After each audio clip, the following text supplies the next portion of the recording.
This is Bharat FM. बजेगा Bharat झूमेगा Bharat.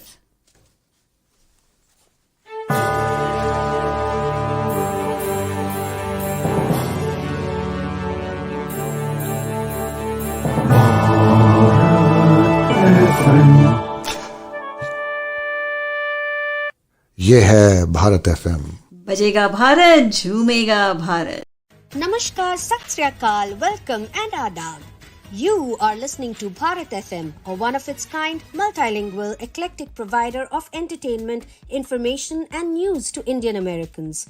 Headquartered in Cincinnati, Ohio, Bharat FM airs shows out of Cincinnati, Chicago and Phoenix. We take pleasure in our ability to cater to your bhakti, chusti, sfurti, shakti and masti needs with our audio and visual shows. Check out bharatfm.com for our online program schedule and archives. I'm sure the content will definitely tickle your senses. Tune in via the 24-hour web streaming on bharatfm.com or via the Bharat FM app.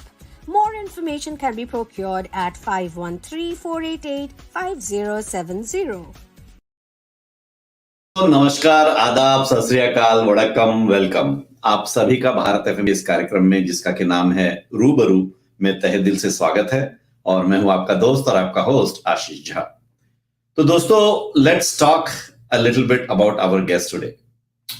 Nupur Dave is an NRI counselor, founder of the NRI study, author and ex-Googler.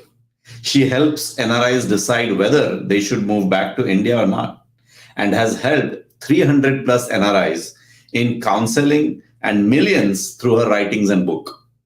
Nupur was with Google California for more than 10 years, worked at the Prime Minister's office, and is a LinkedIn Spotlight Award.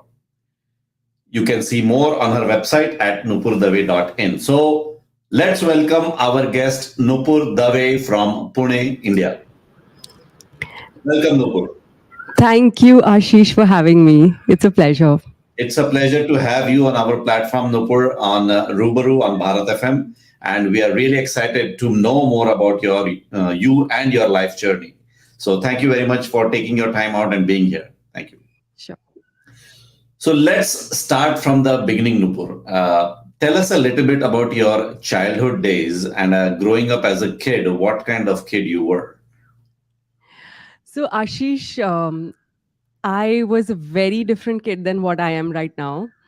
I was incredibly shy person, and I really didn't stand out in a crowd when I was growing up here in Pune. The way I see it is that Pune, you can be very sheltered. So you would literally be growing up, and this is in the 80s and 90s, right? You'll be growing up between your home and your school, and that's about it. So you really don't get much exposure to the outside world. For example, even for buying sabji, that is something I used to shy out of. Really? So my whole childhood has been incredibly protected. And you can imagine how it must have shaped me as a person when I directly went from this little cocoon that I was in right into America. So that has been an incredibly mind-opening journey for me to move out from like a very protected place into the open.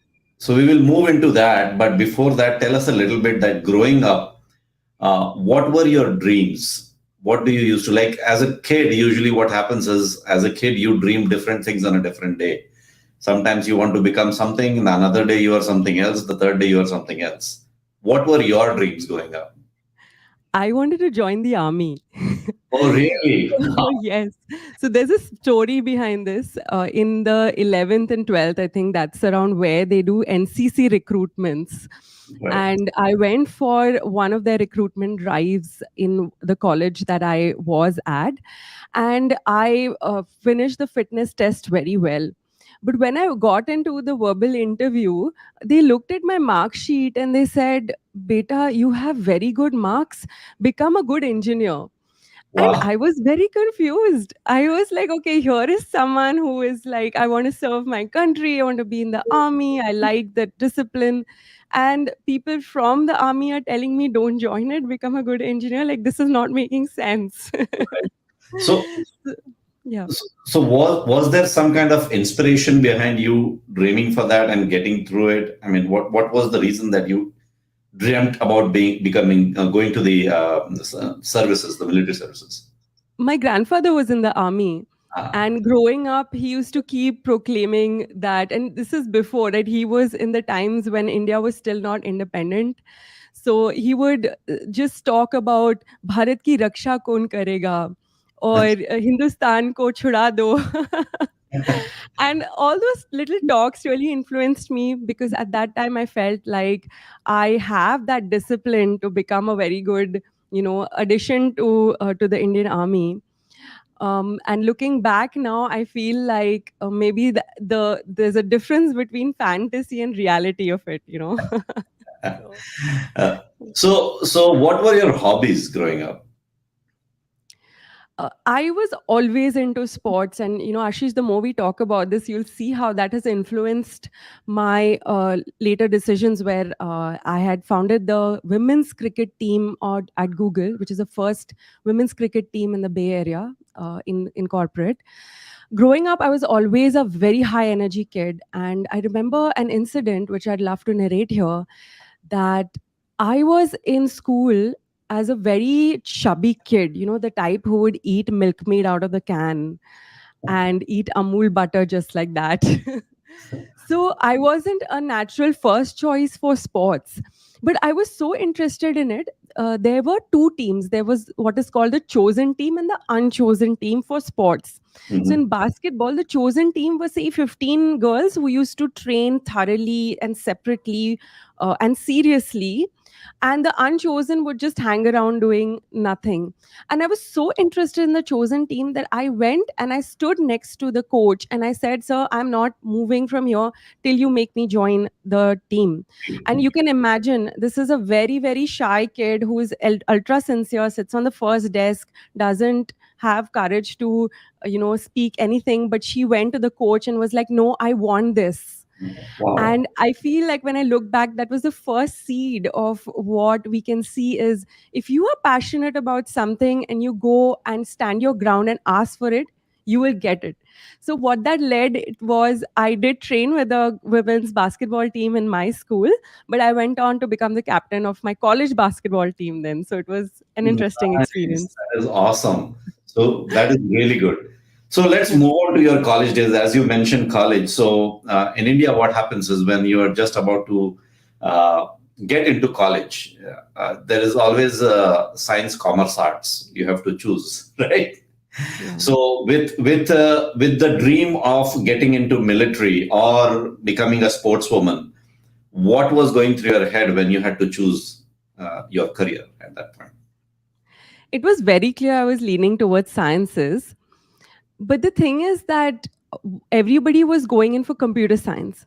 Mhm. Now, I was looking at my grandfather and father, who are both mechanical engineering graduates, and my dad graduated from the same university as I did, same Oh, college. So I felt like, this is what I want to do. And also, this is an interesting data point.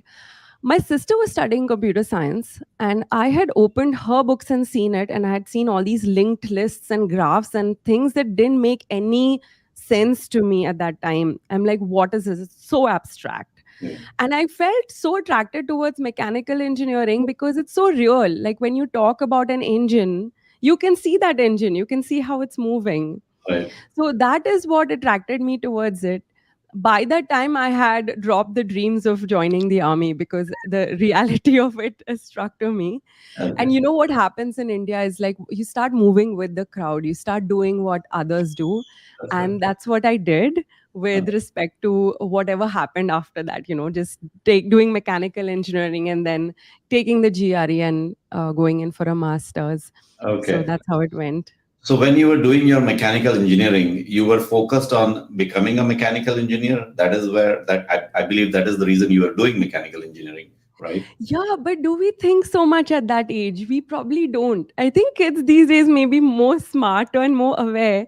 But Ashish, if you remember, this is the time when there was barely any internet. It was that internet which screeches at what is that, 300 kbps.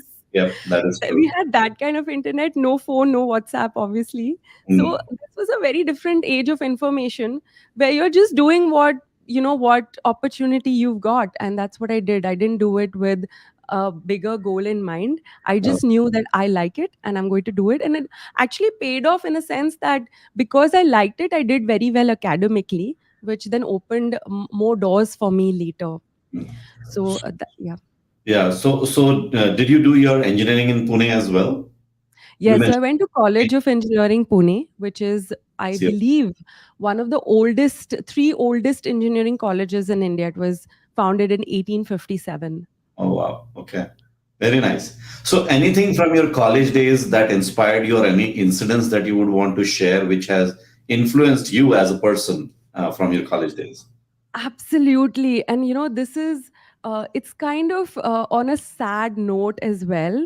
And I'll tell you why. It's something about inclusion. Mm. Now, stood out from that crowd because I speak primarily English. I didn't grow up speaking Marathi. And everyone who came to my class was from either Marathi speaking family or they came from a tier 2 or tier 3 city in Maharashtra where they only speak Marathi. Mm. So there was a very big divide between who I was and who they thought I was. And I felt that a lot of people didn't approach me or include me in a lot of activities in college because of their perception that I was different from them. Now, what this led on to was that I had to do a lot of things on my own. And again, I'm saying this is not the day where there was WhatsApp, where I That's knew that a submission was coming up or something right. like that. And I was pretty much feeling very isolated. And what happened, this was mostly in the first 2 years, everybody is so young. Even I didn't know how to handle it. Even my classmates didn't know how to handle it. And now they know. Now they are very different. But at that time, we didn't know better. And what that influenced me later on in life is that for me, including women into different types of activities, whether it is opportunities of jobs or opportunities even related to sports, has become one of the biggest goals that I have, where I hope that I can influence other people to give more opportunities and include women into whatever they're doing, whether it is academics or sports or whatever. Now, So I'm I think really interested to know that in that environment, how did you manage to become the captain of the basketball team? so that was my solace, right? So it was basketball and quizzing were the two activities that I plunged into, which really helped me meet other people who were very open minded. So basketball was one place where, oh, it's so much fun. So that it didn't really matter who was there, but we had a lovely team of women. And also quizzing. Now, quizzing is a very, now if you know, pan India, quizzing has become very, very popular. So Right. you get to meet a very different type and profile of people there, and it's also very knowledge based. So Mm. very interesting. You learn a lot of interesting things being part of it. So quizzing and basketball were those things that I used to focus on. Okay. So during your engineering days, were you very clear that I want to do my master's in the US and I have to give GRE and all that stuff? Was that very clear to you, or that does that happen? Absolutely not. So it was more of following the crowd. Somehow it just seemed that as a person growing up in a middle class family, your goals need to be earning more than your parents. Mm. And what I found was that a lot of the jobs that you would get at that time, graduating from mechanical engineering, were the same. They were like 20K a month or 15K a month. Yeah. And I thought to myself, like, how is this changing the situation of me and my family? We're just adding a plus one. We're not doing a 10x, 100x Mm. increase in income. And I felt at that time that maybe moving to the US and getting a degree there will help me earn more for my family. Mm. And that's what I thought. And plus, it was just everyone around me was doing it. So I was not walking alone. I was walking with a lot of people. So I Okay. didn't do much thinking at that time. And again, there was no internet. So Yeah, that is true. Okay. yeah, So so you did not following. work in India as such. After your engineering, you directly came here for came to the US for the masters, right? I had a one 2 semester, 1 year training in Tata Motors. It was called Telco at that time, if you remember, long Yes. time ago. Yes. So I did do training on the shop floor, in the foundry, Wow. in the heat of things, literally heat of things, because the foundry is a very hot place. Yeah, So that's I did work there, but internship work is a very different experience than a real full-time job. So you could say, practically speaking, I didn't work in India and I moved to the US directly. okay. So you come here to the US, a different country, a girl who has always lived in Pune suddenly leaves the country and comes to a different country where everything is different. How was Yeah. that experience? Where did you come basically for your masters? 2003. So Okay. that was it was really funny. My first month, I stayed with my aunt, and I didn't know the basics. So if you live in the US and most of your audience are NRIs. So Mhm. when you go into the bathtub, you have your curtain, right? So the curtain has to be inside the bathtub to That is prevent the water from going out. I such a didn't know common that. I- Yeah, so you can imagine my first bath in the US, the bathroom was flooded. that is how you learn. Sometimes you learn by making mistakes, which is fine, completely fine. So, Absolutely. again, for the masters, when you signed up, was it mechanical at that point, or did you change that? During my internship, I realized I love to work with numbers. And statistics was something I was leaning towards. Industrial engineering is one course that has a lot of statistics and optimization elements in it. So I chose to do that. Okay, I have a story about my experience, a university experience, and I'd love to talk a little bit about that. So definitely. I had applied to for many universities, and I got through these two. One is Virginia Tech, and the other is Georgia Tech. Now, if you look at the ranking, Georgia Tech is number one for industrial engineering, and at that time, Virginia Tech was number nine. Now, my father said, "Hey, we don't have money to send you to Georgia Tech. Let's send you to Virginia Tech because it's cheaper." I didn't have a voice at that time. I couldn't push back, but I had to take up that offer. And what I did was, luckily, I postponed, or what you call defer your admit, to the next semester for Georgia Tech, citing reasons of financial difficulties. Okay, And they accepted that. When I went to Virginia Tech, I honestly did not like it because it was very isolated. It's in Blacksburg, right? And I'm a city girl. So for me, not having money, being in an isolated place, and the academics also, I kind of felt like I can, there is more that, I've got a offer from the number one university. Why am I here? absolutely. And my life was about having a banana for dinner and just bread. So I was really not aware of how I can lead my life as a student there. So what I did once Thanksgiving, I literally took a lift from these two Indian students who were driving to Atlanta. Mhm. I didn't know them. I got into the car. They took me to Atlanta. I met a friend at Georgia Tech there. I saw the books that they were using, and that was it. I said, "This is what I want. I don't care where I'll get money from." But I was moving. So actually took a Greyhound and moved to Atlanta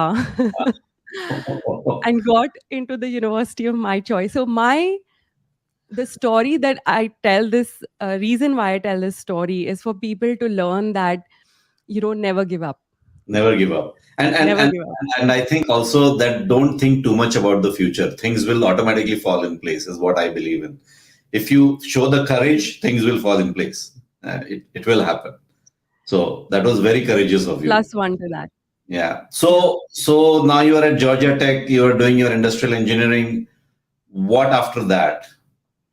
What did you decide after that? Was Google the first choice? I mean, was the first job, or did you work somewhere else before going to Google? The choices that an F1 student has is pretty much zero in terms of picking their jobs.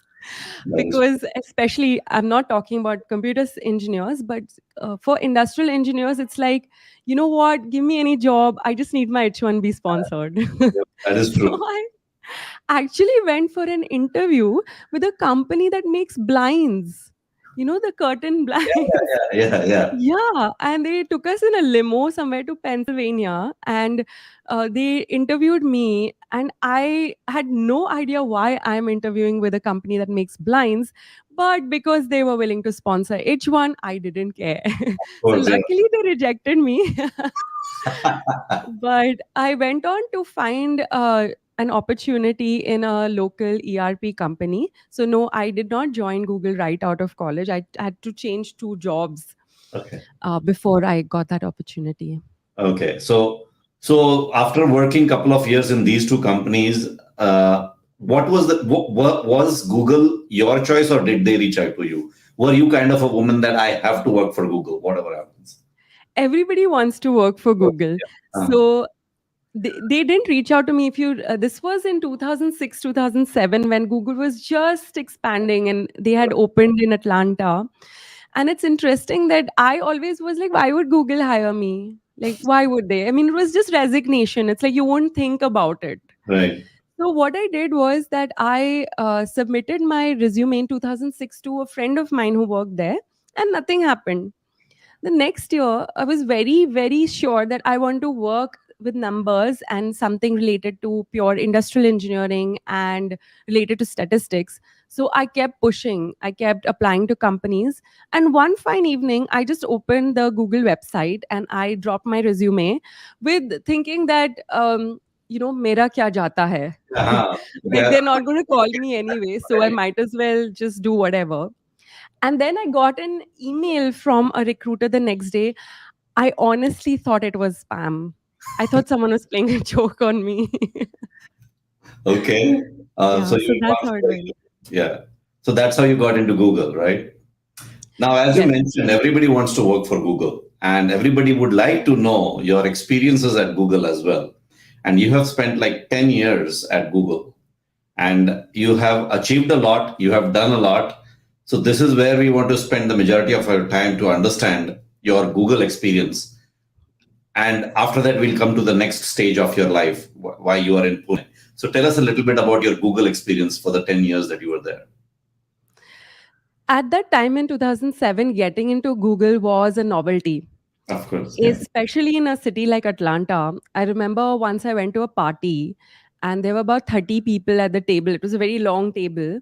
And somebody asked me across the table, where do you work? So I said Google, and every head turned. And after that, I got so scared and shocked with that kind of attention because I just felt that I'm the same person. I don't need extra attention just because my I, employer has changed. mm. So after that, every time someone would ask me, where do you work? I would give the physical location of my office. I would say Mountain View. Okay. So yeah, so one of the things that believe that Google has really helped me with is introducing me to a very amazing set of people and friends. The second thing is opportunities. What Google does not put a filter on what you need to be to take up some kind of task. So for example, when I became the COO of the Indian Googler network, there was no criteria. You just have to be enthusiastic enough to pick up something and take it to completion. Mm. And that is the opportunity that really helped me shape myself as a person, learn new things, start stepping into being that leader that I wanted to be. So I really appreciate Google for the opportunities and the platforms that it gives its employees. And Ashish, this is not just about Google. There are a lot of companies that have this kind of culture, and we don't need to continue to think that only Google can provide this type of experience.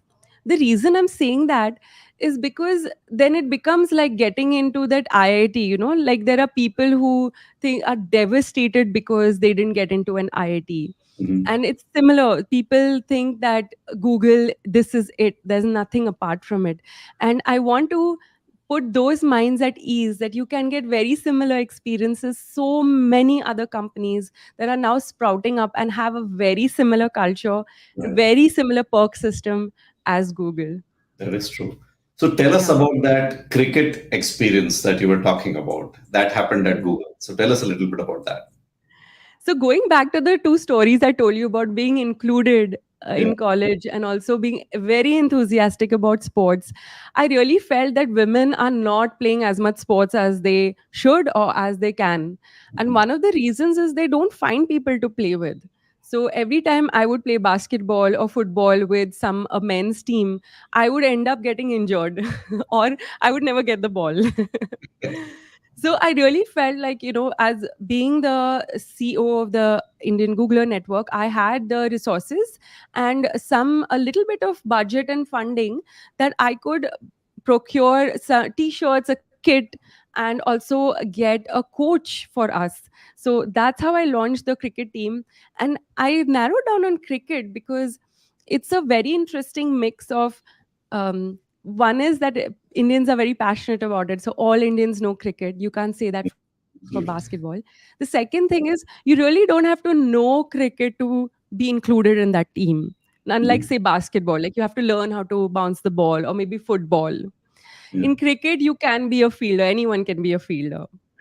So that felt like a more inclusive game in terms of different types of women and whatever stage they are in their fitness level. Mm. And it really changed the lives of the girls who showed up and continued to come for the cricket team. So how did you make up the team? I mean, how did you find like you need to have a team, right? I mean, and forming a team, was it just by choice people joined, or did you have to kind of convince them, hey, this is the sport that you will like, you should play, or something like that? How did you form the team? Both. So Oh, Google has a very, very large group of Indians. I would say upwards of 8,000, including the contractors or vendors. mhm. And one was very easy to find a base of women to join because all you have to do is set up the program and invite people to come. But the thing is that for continued attendance, that's where the real convincing comes in, where you have to start pushing people, calling them up and telling them that this is important, or making it a more comfortable and more enjoyable space for them to come. So, for example, some of the things we did was sometimes we would play with the men's cricket team. So that mixed up things for us a little bit. It made it a little more challenging. Okay. And that made it very interesting for some of the girls. We even had a girl from Pakistan show up and play with us. Very nice. so, That, so that's that was that's interesting. something about in the US that I know a lot of men's cricket team over here, which is basically a formation of India, Pakistan, West Indies, South Africa. They all make up one team. It's like IPL. I mean, in IPL, that's what we see these days. And over here, I think they have been doing it for a very long time. Where the even the US cricket team has people from different countries, of course. So yeah, it's a wonderful experience to go through that. Yes. So Nupur, you were with Google, happy, enjoying your job, enjoying your life in Atlanta. Everything was growing great. What happened after Google? Yeah. So just to back up a little bit, I had left Atlanta after 6 years of being there Oh, because okay, I kind of grew bored of the city. Like all my friends had moved out, and this is a very common trait to a lot of NRIs, okay. especially single NRIs. I felt like Gulf California is the place to be, so I moved there, and I was there for about 7 years. And I know you just mentioned you were very happy. So I want to step back and dial that down a little bit. Okay. Yes, Google gave that environment where I could be as happy as I wanted to be.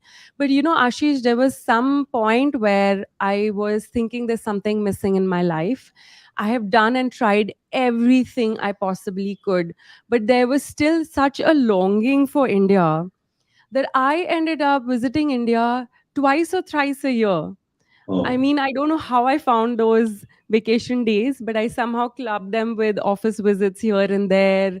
If I was flying to, say, Indonesia on an office trip, I would take a stop in India. yeah. And I came to a point where I was telling myself, who am I fooling? I am in India three times a year, 2 times a year, and I'm still living physically in the United States, but mentally in India. Mhm. And who am I fooling? Mm. Only myself. And I started to think a little more deeper about how I'm living my life in the US. And I found that my ears were repeating. It's like the same story on loop again and again and again. And I was getting bored. Okay. So I was like, Getting something bored. has, yeah. You have you heard of the concept of golden handcuffs? No, I'm not. Okay. So companies like Google, Facebook, all the FANG companies, there's a concept called golden handcuffs. What it means is that some companies give you stocks, and in my case it wasn't stocks, it was just the fact that it was a very prestigious institute and a great job in the United States. That was like a golden handcuff that you want to remove but you can't. Hmm. Right. A Okay. friend of mine called it a meaty jail. So he said it's the nicest jail on planet Earth that you want to get back into. I'm not talking about Google. I'm talking about in general, uh, the life that you're living. Some people are living in the United States can be a sort of a very very nice prison where they feel like they want to break free, but they don't really know how or what, or will India give them that happiness, Hmm. or will they come here and come to India and go into another cage, Hmm. you know? Hmm. Hmm. So I realized that that's it. If I stay any longer in the US, I'm just going to repeat the same life again. So how am I adding any more Yeah. value? And that's when I decided to take the plunge. So now I'm coming back to your journey as a childhood. You said your grandfather was in military and you wanted to get into military as well, in army as well. Were those the reasons that you were longing for India, or was it something else? What was the reason that you were longing for India so much?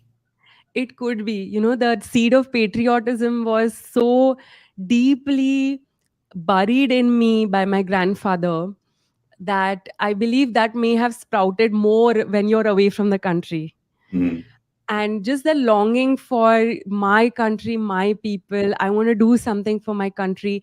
I'm pretty sure it was seeded from the roots of the fact that my grandfather was in the army, and he used to sing those songs and talk about freedom and just Bharat as an independent country, and it was just so inspiring. I think that's what propelled me to come So, back. so you have inspired 300 plus people so far and helped them in their journey of moving from USA to India. But when you yourself did this, did you have any kind of guidance, any kind of coach or mentor who helped you in making that decision? How did you yourself go about this? Because it's not an easy thing. I mean, you are basically, yes, you're taking a risk, I would say, because you don't know what is coming in future. But then there are no rewards without taking any risks. So you took that plunge, but how was your journey before we come to the journey of other 300 plus people that you have helped? How was your journey? Yeah, I did not have any mentor. I did not have any goals. In fact, my situation I feel was more scary because when I moved to India, I knew that I wanted to do something different. I knew I wanted to write my book. I wanted to also work on the ground for the government or for the people of India. And I didn't know how to do that. I didn't know how and when and where I was going to make that happen. So You for said me, you said you wanted to work for the government. yeah, and the reason why I thought working for the government would be good because it would give me an opportunity to make the kind of impact that I could. The government of India has a Midas touch. Like there are any small thing you take, any small scheme, it will help millions of people. And Right. it's so beautiful to see that actually in action happening. And I also learned a lot from it. I did get that opportunity to work with the Prime Minister's office. And Ashish, what I realized now when I look back at that patriotism and the life that I was leading in the US, where I was like, oh, India, India, India. What I've learned from all these experiences of working with the government and on the ground, going to more than 200 villages and talking to villagers, is that you can still help India by doing what you are doing currently. Yep. You can still help India by being in the United States, being an NRI away. And I feel that NRIs needn't guilt themselves into feeling bad about being away from the country because there are a lot of things you can do. In fact, there are a lot of things only NRIs can do to help India while being in the United States. One of them being contributing money. So I'll Mm. give you an example, Ashish. My Mali son has needs funds for his education, and every year I've been raising funds. I do get a lot of donors from India, but the majority of his tuition fees has been raised by NRIs. Oh, wow. That's awesome. Yes. Mm. So I feel proud of NRIs that they are able to help the country when the country needs it. It's, So I feel like NRIs needn't feel guilty about being patriotic and still being living away from the country. so, what exactly is your daily routine after you moved to India? What was going on, and where are you right now? This started like how many years back? When did you move to India? 2016. So it's been a Okay. while. So Ashish, it has changed a lot because I ended up moving cities. I moved Bangalore, then Delhi, then Bhopal, then Pune, back to Bangalore, back to Pune. Now I'm going back to Bangalore. So Wow. I've moved out a lot, and I've also seen how I've changed as a person over these years. I'll give you an example. When I moved to Bangalore initially, I have a picture of how I was standing on the roadside having nariyal pani with my boots and my dress and my shining goggles, as if I'm in the dressed as if I'm in the United States. I would never do that now, and I didn't do it because I was trying to show off. I was just so comfortable in those clothes and I enjoyed dressing up. But now when I look back, I feel like I have changed. I've adapted to what India needs, and I know what to wear when, what to say when, who to talk to when. It's taken me a long time to learn that. And Mm. most of it was done because of the mistakes I made in the first 2 years that I was in India in various cities. Okay. So what was your role with the Prime Minister's office, and how did that happen? Did you approach them, and what was the kind of role that you had to play at the PMO office? Yeah. So I'm not allowed to talk about the details, that I'll have to kill you if I tell you. But what I can tell and what the very nice takeaway for people would be is the story of how I got that opportunity. So, they say you put it out in the universe and the universe will make it happen. In 2015, the Prime Minister's delegation had visited Google, including the Prime Minister. And at that time, I was leading that from the Indian Google network point of view, since I was the COO. There, I met his delegation and I took their card. And the next day, I sent them my resume. 2 years later, they didn't know I was in India. I got an email from them saying that there's a project that we think you may be a good fit. I don't know Hmm. what happened, how they remembered me, but 2 years Wow. later, I got that call from the Prime Minister's office, and I joked to my friends that my claim to fame is that I've got a missed call from the Prime Minister's office. So Did you take that screenshot and save it and all? I wish I did. But So yeah, you I did end up. working for Google in India? You're still I working was for Google? working for, no, I left it. I worked for about a year in Google India, and then I got the PMO opportunity, and I felt like what a better reason to leave a company like Google than, to go to the center of power in India and see how it is. So Right. that was a 6-month contract. And Ashish, at that time, I started realizing that there are many books inside me and I have to dish them out. So I wrote my first book after I left that, and then Hmm. I wrote my second book a couple of years later, which is back home. We'll be talking about it. But I've written two books, and I'm starting to write my third one now. So So, India has given me that opportunity. Yeah. so you never mentioned during our interview so far, you never mentioned that you were fond of writing. How did that seed get into you? I mean, how did that start? I've always liked to write. And Ashish, this was also another very interesting experience, or rather takeaway for a lot of listeners, is how one thing leads to the other and you find your passion. So a lot of people are worried that I don't know what I want to do in my life. And Hmm. I'll explain to you how I found out that writing is something I want to do. Now, it's a personal story, but there was somebody that I was dating at that time, and he hated what I was cooking. because he felt like I was not a good cook. And he was really mean to me about that. That didn't work out. Thankfully, that relationship didn't work out. Yeah. But what I started doing was I would come early from office and I would start cooking. Mm. And I realized I hate cooking. But the thing is, I really, really wanted to improve. So, to make myself more interested in cooking, I started taking pictures of the food. Now, I Oh. realized that taking pictures of the food is something I really find exciting. And my friends encouraged me to turn that into a blog. So, I would start posting food pictures. And now, with food pictures come recipes. Mm. I hated writing recipes, so I would make funny recipes. And then Oh. I slowly started realizing I like writing the recipe more than the the Cooking part. pictures. So that led on to me realizing that, oh, I'm really enjoying this process of writing the blogs. So Mm. one thing went on to another, and looked at my consistency. So one advice I give to people is what we call bhoot utar jaye. Huh. So I didn't know, is this a bhoot that will go away after 3 months? So I waited for 3 months and I saw I'm doing this consistently. I changed that into a website. I started getting followers. And slowly and steadily, after about 7 to 8 years of doing this, was in a place where people would come to me and say, Nupur, you need to start writing a book now. Okay.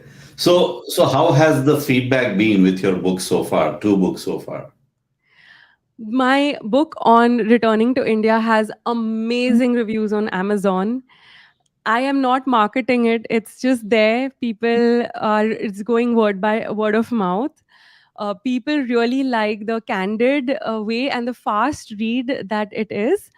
And that's the vision that I've written it with is, if I wouldn't read a book, I'm not going to write it, in a very academic way. I want to write something that I myself would read. So Right. it's doing really, really well without any marketing. Okay. And now tell us a little bit about the challenges that you have faced when somebody comes to you with asking for an advice that, hey, Nupur, I'm confused. I want to go back to India, but I'm not sure how I can do this. How do you help them? What is your process around helping people with that difficult question?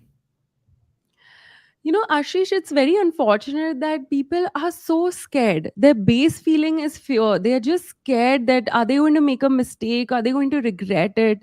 And what happens is that there is a voice inside telling them the right answer for them. My job is to bring that voice out and put it out on the table. Mm. So, what I've found usually is that people are mostly right in terms of where they are leaning, like the question of, should I move back to India or not? You know what? They already know the answer. Their gut knows the answer. Their heart knows the answer. But that fear is what is stepping them Mm. from not moving forward with doing what is right for them.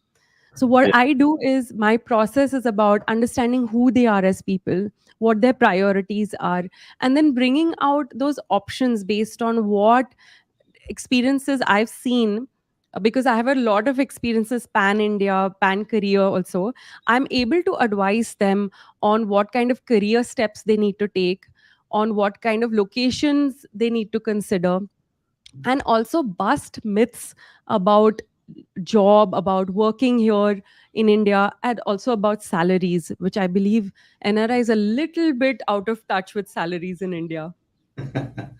That's what I feel like. I mean, even in my experience, when I come across these kind of people, you're absolutely correct. It's the fear part, not knowing exactly what is going on in India. So I'm assuming that you help them out in understanding that, like what is actually happening in India and how basically the thought process that people have here might be different from what is actually happening in India. Absolutely. So people are very confused about what they need to expect in India. And most often than not, they are expecting to recreate their United States life in India. Hmm. And it's my job to tell them what part of that is possible, how much of that is fantasy versus reality. And Right. the thing is, Ashish, this is such a difficult decision to make. I've literally had people come up to me and say, my mother is alone in Bangalore. She can't walk. She's confined to the four walls of her house. but I have an investment in the United States that I need to look after. Do you think I should move back to India to be with her?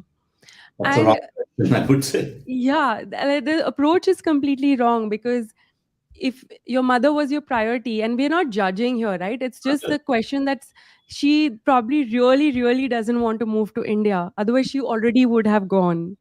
Right. And there's this guilt that I'm not there with my parents. Yeah. And here's a life that I love in the US. I love my job. I love the money I'm making, love it. But then do I really have to make that sacrifice and go? And Ashish, this is where I would tell people that, this conundrum of what is the right thing to do, what is my duty, was solved about 5,000 years ago, if you know what I'm talking about. That is when Krishna told Arjun about what his duty is as a Kshatriya. His duty is to fight. Yes. So I feel people really need to go back to that base question, which is, what is my duty? Right. Is my duty to my family in the US, or is it to my parents in India? And there's no right answer. There's no right answer. Absolutely. Yes. Yep. So when they come, so what happened to that person, whoever came with this kind of question with you? Did that person eventually move back to India, or did they stay back in the US? I predicted rightly that she would not move. So in my communications with her a few months later, she had said she had decided to stay back because the investment needed more of her time in being physically present there, and she's Okay. decided not to move. So So tell us a little bit about a situation where somebody moved to India and was convinced that, yeah, this is where I want to be. But things were different when they came to India. And now they're like, oh, now I think I need to go back. Have you come across, I'm pretty sure you must have come across those kind of situations as well, right? all the time. And here's the thing that the lens that I want to put. You don't necessarily have to be unhappy in India to want to move back to the US. So what happens is, a lot of my clients also who have moved to India and now are reconsidering moving back to the US, not because they hate it here, they love it. India is it's great, there's just a lot going on here. But there could be things like, I want to save my green card, I want to get my citizenship. B, there could be something like, what, I really feel now I'm ready for the next part of my career, and that I can only get in the US. And see, it could be something like your child is at an age where now it makes sense for you to have them do the 11th, 12th in the US. So, Mm. वापस चलते हैं. Mm. So there could be many reasons. And what I want NRIs to realize is that it's not a failure if you come to India and you want to move back to the US. It is not a failure. It is perfectly normal. I myself feel like, what? Sometimes I feel like, give me US now. Let's see how I tackle the life there now. Oh, okay. I have Okay. no compelling reason to move back, but I'm open if something big changes in my life. Why not? Maybe I won't go back to California. I'm sort of done with that life. But there are other places to explore, and it just doesn't have to also be US. It could be, I don't know, Switzerland. It could be Any other, London. yeah, any other country, right? So, in your experience, in out of the 300 people that you have come across, 300 plus people that you have come across, any challenging one that you remember and you definitely would like to share that with our audience? There was one where even I was nervous for them. So there was this couple who were in a non-United States country, where they had committed to their company that they will come to um, a non-metro in India and take up a job there, because their their parents were there. Mhm.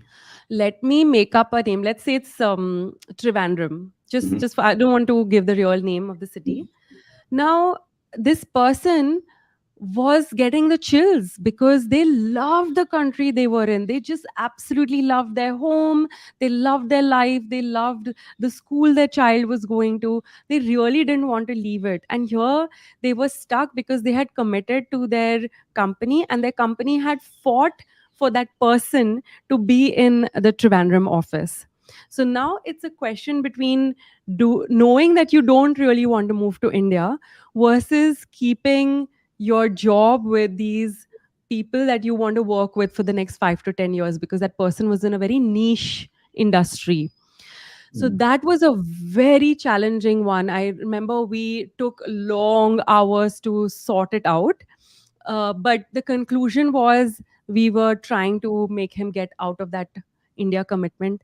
I just felt like it was not the right time for him to move and the right sort of culture that he would expect in a smaller city and a non IT company. The rules of engagement in a work culture in India very different. It's very hierarchical.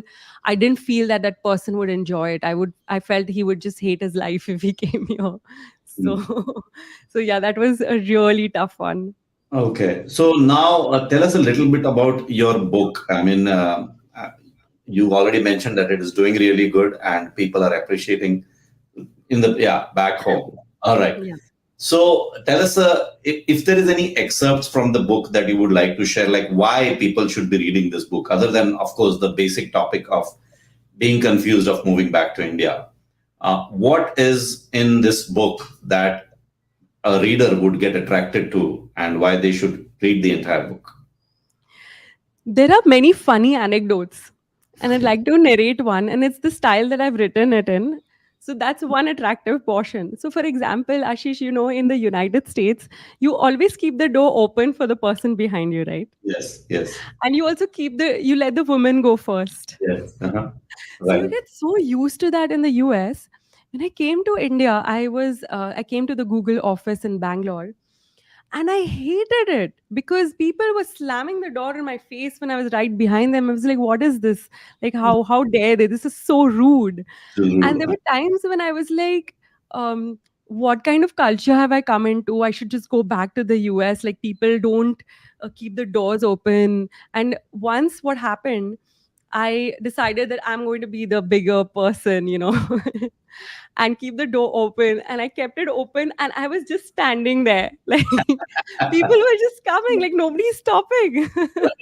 I was So about I to say the really, same thing. In India, it will not work. If you keep standing holding the door, you will be just standing there all day. exactly. So it was so hilarious. And Yeah. I've talked about that. And, the other incidents that I've also seen is that uh, people are not deliberately not very descriptive on what they say, because it's a cultural thing. Sometimes it can be dangerous to give too much information to somebody because they can start thinking something. It's not it's something you have to be careful about what you say to whom. Mm. And that's I've gone into depth in that in my book.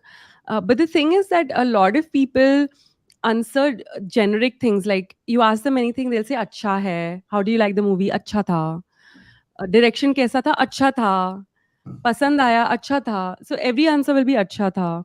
Or like, what time do you come to office? Normal time. Like, what is normal time? What is normal time? कितनी चीनी चाहिए? Normal. How much is normal? Yeah. So I was super frustrated because these small things I was not familiar with. And I just felt like, why can't they tell me what normal is? Just tell me office opening time is 10 a.m. What's stopping you from saying 10 a.m.? Why do you have to say normal? Right, right. So Yeah, Ashish, took me a long time to adjust to these things and realize that I have to let go of it. I just that's have to true. let go. That is true.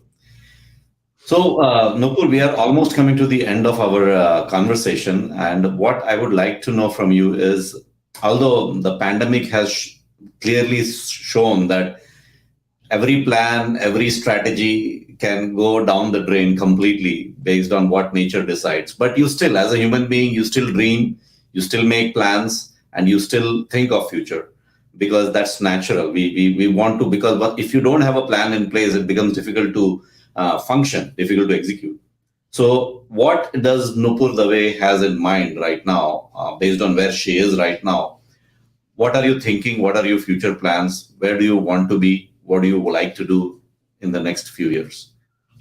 My mission is to help NRIs. I want to help NRIs lead a better life, even if it means staying back in the US.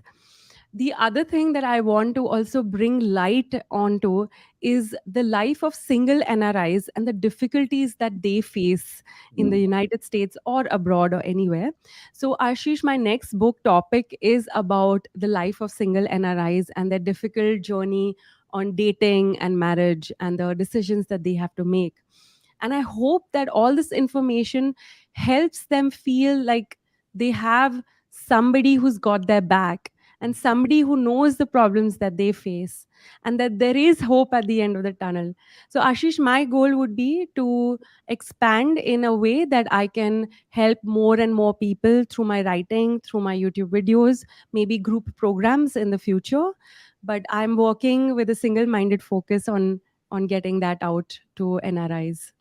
And you are going to stick with Pune for now, or are you planning on moving around? There's a saying, how do you catch a cloud and pin it down? Yeah, that is So true. I'm a free bird. I Yeah. can go anywhere. Okay. All right. So, Nupur, anything that you think I might have missed, which you would like to share with our audience? Yeah. I really want to give the message to NRIs about, living their current life in the US. You've got a golden opportunity of living in a wonderful country, which is the United States of America. I mean, it has its shortcomings, but when I look back at my life there, I really wish I could have done so many things. I would encourage all NRIs to go out there and take the best out of the United States. And that would be getting more educated there, learning more things, visiting all the national parks, travel a lot, spend your money to your benefit. So your money is not, you don't want to die with money in your bank. That is You true. want to have had spent it. So I Yeah. would encourage NRIs to live a better, richer life by using their money to their convenience and to their benefit. And I really hope that this message goes to all NRIs out there. Awesome. Now, one thing I would like to share is there is a message from someone, Mal Satyal. He lives in Australia, and it is like late night over there right now, past midnight. But he is one of our topmost fan of Bharat FM, and he loves all our content, and especially the Rubaru part. He loves meeting people, knowing about them, knowing their story. So he sent this message, and so I just thought I'll flash it so that you can see the message, what exactly he wrote. And thank you, Vimalji, for staying up so late in the night and still encouraging us by watching the show. So we truly, truly appreciate that. So just wanted to mention that, Nupur. Wow. That's a very nice thing to say, Vimal. Thank you. So it has been a wonderful conversation, Nupur. I definitely loved it. I do this because I love talking to people, knowing their life journey. And I believe there are a lot of other audiences like me who are in the same thought process. And I'm sure they would have enjoyed a lot this conversation. And they will definitely, if there is anybody who has that confusion of going back to India or how they can help India as an NRI, they can relate to the book that you have written and they can read that book or maybe directly reach out to you, I guess, nupurdave.in, right? Yes. Yeah, so they can reach out to you directly and any question that they might have, they can ask you and you will be able to guide them with that. So with that, Nupur, we come to an end. Any last few words that you would like to say? Yeah, you're a great host, Ashish, and thank you so much, Bharat FM, for having me here. I hope your reach expands more and more in the future. Thank you very much, Nupur. As I said, like I am also a software engineer. Professionally I work at a bank as a Azure data engineer. But this is my passion, and I have not had any kind of training or anything. But just I'm doing this out of passion, and I'm enjoying the process, meeting people from all around the globe, knowing their story. It's just wonderful. I could not have asked for anything better. So thank you very much once again, Nupur, for coming here on Rubaru and sharing your life journey with all of us. With that, good luck and best wishes for all your future endeavors. And over there, I guess it is night. So good night to everybody out there in India. And over here in the US, you all have a wonderful weekend. Thank you very much. Thank you. Namaskar, Sat Sri Akal, welcome and adab. You are listening to Bharat FM, a one of its kind, multilingual, eclectic provider of entertainment, information, and news to Indian Americans. Headquartered in Cincinnati, Ohio, Bharat FM airs shows out of Cincinnati, Chicago, and Phoenix. We take pleasure in our ability to cater to your bhakti, chusti, sfurti, shakti, and masti needs with our audio and visual shows. Check out bharatfm.com for our online program schedule and archives. I'm sure the content will definitely tickle your senses. Tune in via the 24-hour web streaming on bharatfm.com or via the Bharat FM app. More information can be procured at 513-488-5070. This is Bharat FM. बजेगा भारत झूमेगा भारत.